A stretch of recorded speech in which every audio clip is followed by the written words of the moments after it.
He's transformed countless lives and careers. He's a specialist in motivation, positivity, and sales strategies for the automotive sector. Joe has long said that his purpose is to be a source of spiritual inspiration and daily motivation. And today, he is going to talk to us about breaking the mold of mediocrity. So, you know what to do. This is a social contract. I introduce somebody, you put your hands together for them. So let's hear it for Joe Cala.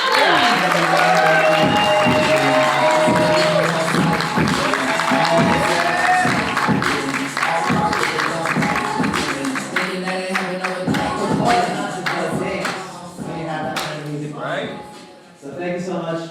That sounds like a really good introduction. I appreciate that. Thank you, Anthony. Thank you for letting me be a part of this. We're talking about breaking the mold of mediocrity. And, you know, that came to me. And so when that came to me, I thought to myself, what does that even mean, right? Mediocrity. So I had to look it up. So I looked up the definition. And the definition of mediocrity is average. Not very good. That's mediocrity. To be mediocre is to be average or not really that good. You're just so-so. That's really what you are if you're mediocre. So the quality of something that's not very good is something that's of moderate or low quality, value, ability, or performance. And unfortunately, we live in a time where mediocrity is actually celebrated. Average is celebrated. Average performances in sports are celebrated equally regardless of skill set. I have 3 kids, 3 children, and they all play sports. I have 2 like Danelle. I have 2 that are very high-level volleyball players. They travel. Then I have my son Jace, who does football and baseball. Unfortunately, in the growing up and then playing rec sports and things like that, they celebrate mediocrity. They actually applaud losing. Like, the team went 0-12. The last game they lost 55-0, and it was baseball. Okay, so, and then at the end they all gave him a trophy. Good job, Johnny. Good job. Here's your trophy. No, not a good job, Johnny. Johnny, you need to go and learn how to play the sport. Johnny, you suck. Okay, and unfortunately, nobody's being told you suck. And unfortunately, nobody learns how to live after a loss. Nobody learns how to get better, improve, take the loss, and understand. Like, I teach my children, especially because we are all very competitive. When we play games, I play a game so that I can win against my kids. My kids, here's what's funny. My daughter Sophia, she played in the 14s division for beach volleyball. She played in the boys division because the girls division wasn't enough for her. So she went to the boys division and they won it twice. They won the championship twice in the boys division. Well, that same year, my son, who was 11, was playing in the 14s boys division in that same tournament, and him and his partner ended up going against Sophia and her partner in the semis. And Sophia's partner was like, let's just, they're young, they're 11, so let's not crush them. My daughter Sophia is like, no, I am going to kill this kid. Like, it's her little brother, and she's the kind of person where when it comes to sports, she's going to put her foot on the neck and step as hard as she can to crush the head. That's how she is. She plays to win. And when she doesn't win, she doesn't cry about the fact that she lost. She looks at what she didn't do and what she can do better to improve to get better. Are you with me? Yes. Many people, they don't know how to do this. And in sales, this isn't a participation trophy business. It's not. I've been selling since 1993, like my kids would say, since the 1900s. I started in the business, right? Not as long as Tom and different people like that might be sitting amongst us. But I started selling in 1993, and in that industry and in that environment, I had to learn how to, again, as an 18-year-old, starting similarly to Sean detailing cars in high school, as an 18-year-old selling cars, I had to figure out how to survive in an environment where there was other men and women who were providing for their families, and here's this 18-year-old kid, trying to just sell cars, right? So I had to figure out how to do it. But what happens is in this business, what I've been told is that if you're not happy with the money you make, if you're not happy with the pay you have, and you want to raise, your pay raise becomes effective when you do.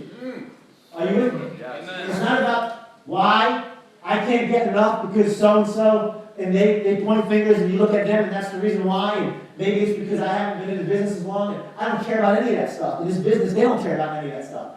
If you want to change the results, then you have to change what you do, right? If you're not happy with the results, you have to change routines. Because transformed routines creates transformed results. And too many of us are waiting for something to happen. We're waiting for someone to help us. And we're waiting to go somewhere else in order for us to change. But the truth of the matter is, what John Maxwell would say, you are the way you are because that's the way you want to be. You are the way you are because that's the way you want to be. And then I was talking about standing on one side from here to try to get over this side to here, but there's this gap of crack in the middle that you've got to overcome. Right? So if we keep doing the same things we've always done, we're going to continue to keep getting the same things we've always got. You know, I ask salespeople a lot of times, so what's your goal this month? 25. What's the most you've ever sold? 19. Okay? So what are you going to do different to achieve something you've never done? If you want to achieve things that you've never achieved, you're going to have to do things that you've never done, right? So in order to achieve that, you're going to have to change something on how you approach it. And it first starts inwardly, okay? Like Eliana said, it's an inside thing. I'm all about the internal first. Because outward change without an inward change is just a costume party. I'm not here to play Halloween. I'm not here to just put on a nice look for you. I want to help you change and have everlasting change and something that sticks long term. I want to give you a solid foundation to build upon. You know, we're sitting in a room right now that's built on a foundation that's able to sustain the weight and size of the building that goes on top of this foundation. The foundation is the basis upon which something is built on. The foundation of a single-story home can never withstand the weight of a skyscraper. It just can't. Because the foundation determines the size of the building. Are you with me? If you want to change the size of your building, if you want to change the size of your outcome, if you want to change the size of your income, you've got to change the foundation that you're trying to build upon. Right? So the size of the building can never exceed the size of the foundation. The bigger the structure, the bigger the foundation. The bigger the structure, the wider the structure, the deeper the foundation. And in order for us to be able to create that foundation, we've got to have that foundation of faith to start with in order to build it upon. Because faith can move mountains. If you choose to believe, whatever that belief is set upon, whether it's on God, or whether it's on yourself and your ability, whatever that belief is focused towards, there's a spiritual truth and principle that works regardless, and that's called faith can move mountains. And all things are possible to those who believe. Are you with me? Yes. Belief, faith, and you've got to have faith in multiple things. You've got to believe and have faith. They're interchangeable. You've got to believe in you. You've got to believe in your purpose. You've got to believe in your product. You've got to believe in your service. You've got to believe in your company. You've got to have faith and believe in all of these things, because if you don't believe, how do you expect someone else to believe what you say you believe? If you're not believable, then they're not going to believe what you say. You've got to be sold on what you sell. You've got to be completely and totally immersed and dripping with faith and belief in what you do. So what's the problem? The problem I'm dealing with today is mediocrity. A 1-gallon container can only hold 1 gallon of content. Right? If you want more in the container, you got to either dump it out, put more, you're going to lose what you had. So what do you need to do? You need to obliterate the container and get a new one that can hold a greater size. Now, you might be a 1-gallon container. You might be a 10,000-gallon container. Whatever it is, there's still an opportunity, like we're talking about, an opportunity to change and get bigger and get better than where we are. In life and in business, I was talking to a dealer just the other day, and she was telling me about how 3 weeks after these leads are in her system, she had to go dead 300 leads because her salespeople aren't following up. So she literally dead 300 leads. said to her, I said, you know what? As you're telling me this, I just want you to understand one thing. I said, it just came up to me. I said, the solutions many times are found within the problems. Think about the problems in your life, and the solutions are many times found within the problems. So what does that mean? That means that if you have a problem, you can find the answer right in the problem. Like if you're too overweight and you want to lose weight, what's the solution that's found in that problem? I need to work out or eat differently, like Danelle was saying. There's the here, then there's the where you want to go, and there's the gap of crap here that you keep telling yourself as the reasons why you can't get there. But in the same way that you look at the reasons why you can't get there, those are the reasons why you can get there. If you look at the problem in the right light, you'll find a solution. So, what's the problem? The problem is mediocrity. What creates the mold? What's a mold? The mold is like Play-Doh.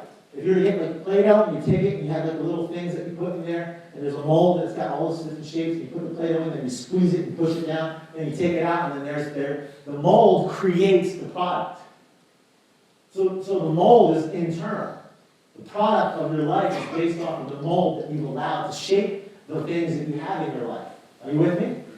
So what creates the mold of mediocrity? Self-limiting belief systems. I'm going to talk about each one of these quickly. The house of mirrors mindset. We'll talk about that. Weak discipline. A dull skill set. Low confidence. And self-absorption. So what does this mean? Self-limiting belief systems. So so they did this experiment, scientists, and the experiment was called the Pike syndrome. Has anybody ever heard about this before? The Pike syndrome? Okay. They took this northern Atlantic pikefish and they put it in this big tank.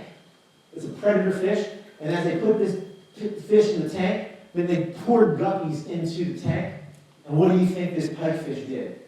Gobbled up the guppies, right? Because it's in its domain, and then it let this fish live there for weeks. Then after that, they put this glass cylinder in the middle of the tank. Then they poured the guppies inside the glass cylinder in the tank. Once the guppies hit, what do you think the pikefish tried to do?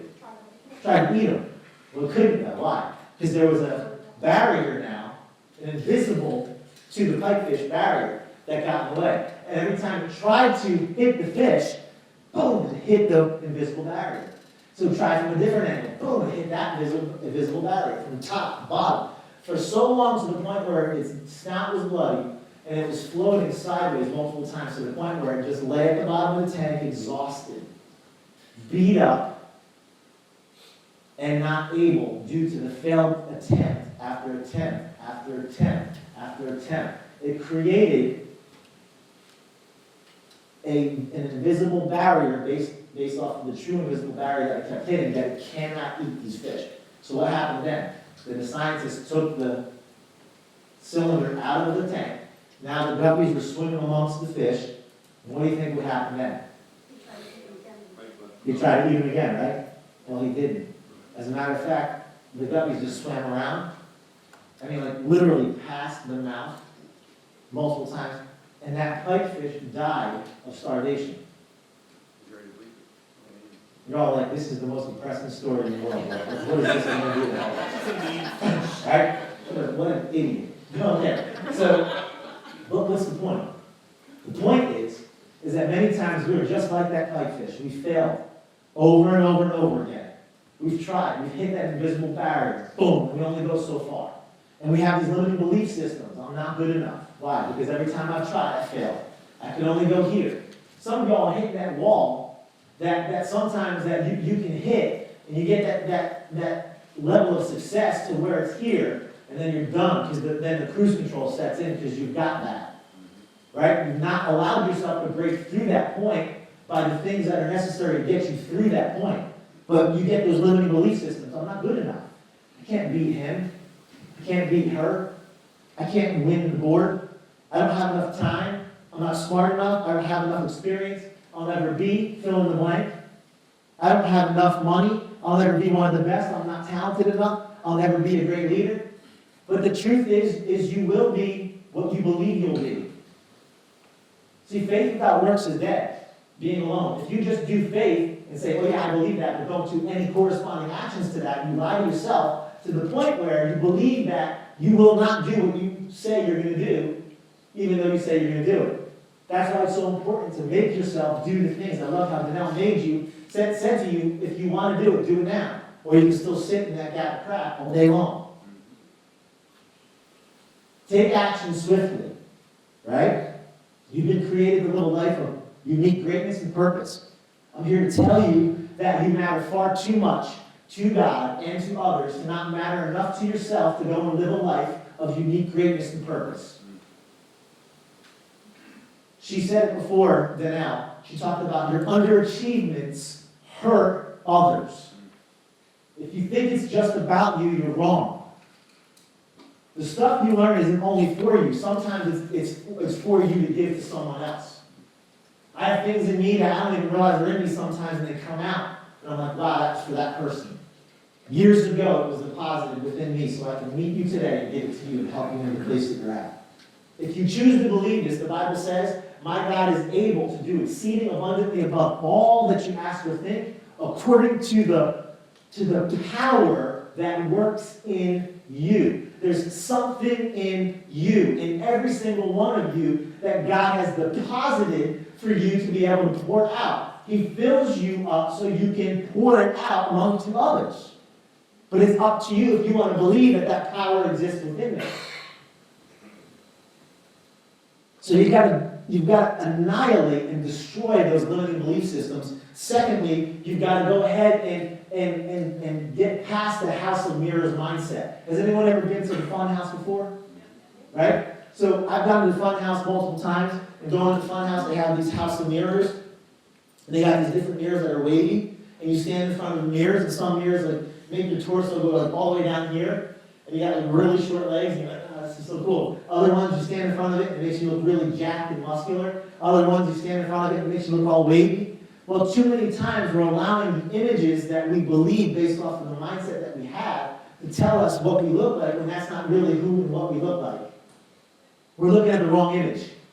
As a matter of fact, we just got to change the mirror. If you get the right mirror in front of you, it'll show you exactly what you're supposed to look like. Mindset is how you see. It's a set of beliefs that shape how you make sense of the world and yourself, and it influences how you think, feel, and behave in all situations. How we think determines what we say and do. Fix your mindset. Third, weak discipline. Action precedes results. Control the controllables. What you do every day is more important than what you do every once in a while. 4, develop skill set. Sharpen your skill set. There's something called the law of 100. The law of 100. You take 18 minutes a day and you focus in that area 18 minutes specifically on training and consumption of one way or another. After an entire year, you'll have over 100 hours in that specific discipline. And then after 100 hours of discipline in that specific area, you'll be better than 95% of the people in that same discipline. It's a fact. And it will work, it will happen. The rule of 100. Your communication skills, your people skills. Deals many times in this business are not lost over a few hours, they're lost over a few words. The things we say, the things we don't say. The way we say the things we say. The voice, inflection, tone, all the things we talked about. Right? Master your communication and people skills. Next, low confidence.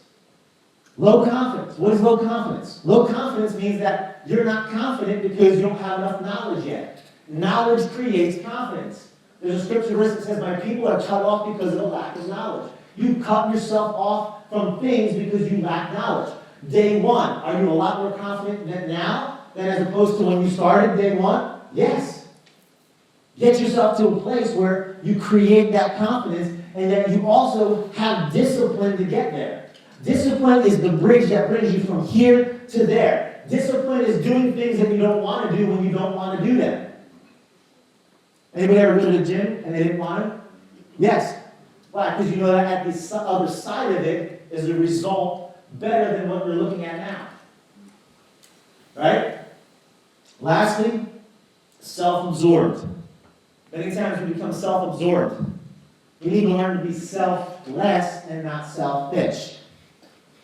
You need to learn how to do everything in your power to be helpful in everything you do and not just successful in everything you do. Why? Because if you help someone to the top of the mountain, then you'll find yourself at the top also.